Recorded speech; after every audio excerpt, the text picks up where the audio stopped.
It was almost midnight when it hit me.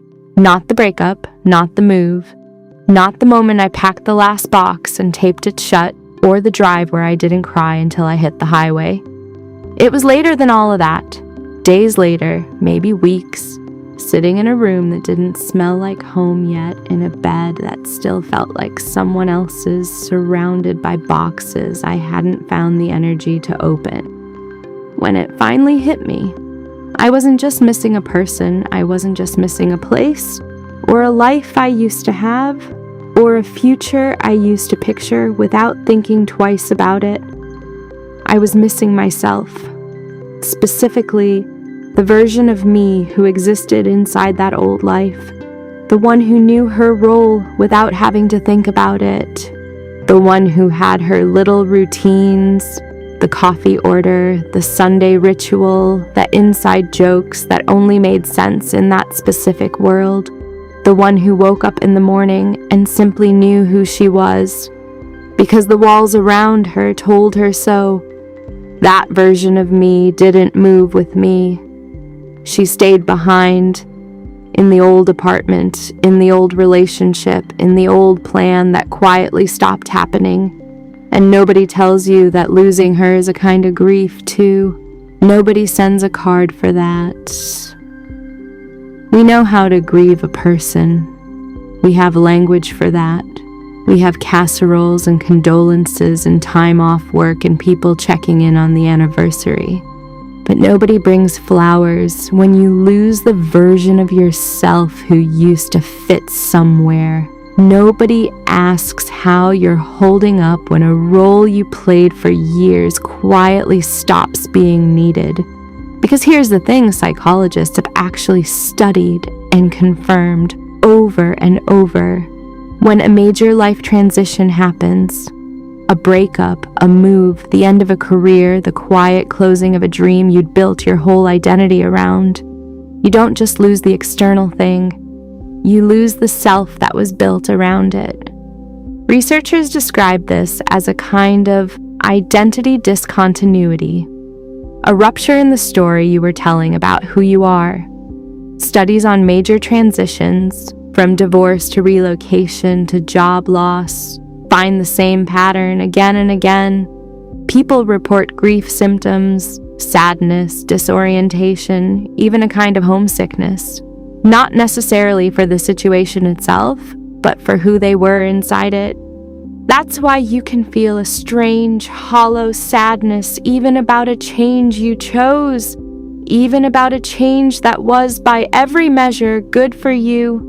Even a move towards something better can still cost you a version of yourself, and that cost is real and it deserves to be named. For a long time, I thought something was wrong with me for grieving a version of myself I wasn't even attached to on paper anymore. I didn't miss the relationship.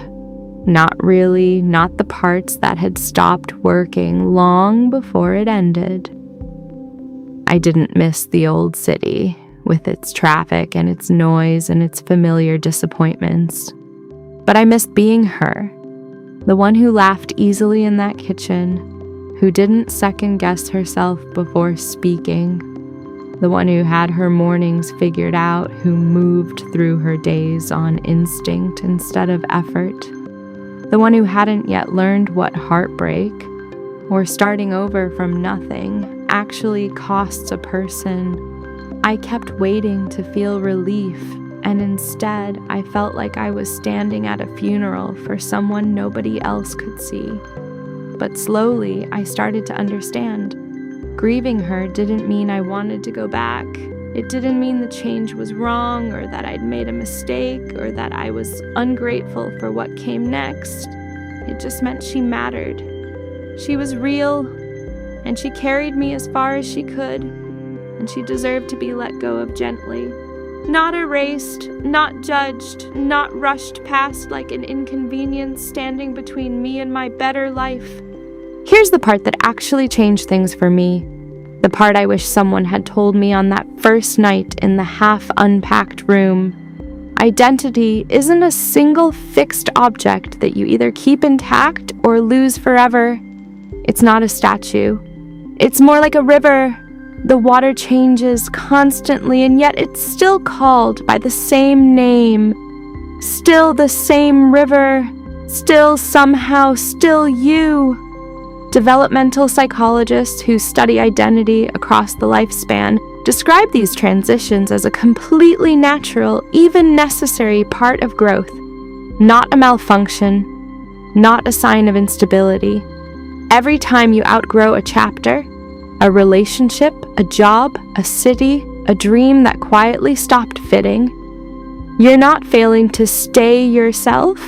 You're doing exactly what a human being is built to do, becoming someone new while carrying the old self forward, not as a wound you keep touching to see if it still hurts, but as memory, as foundation, as proof you survived becoming. The old you isn't gone. She's not deleted, not erased, not left behind like luggage on the wrong platform. She's folded in, the way a tree still holds every single ring of every year it's already lived.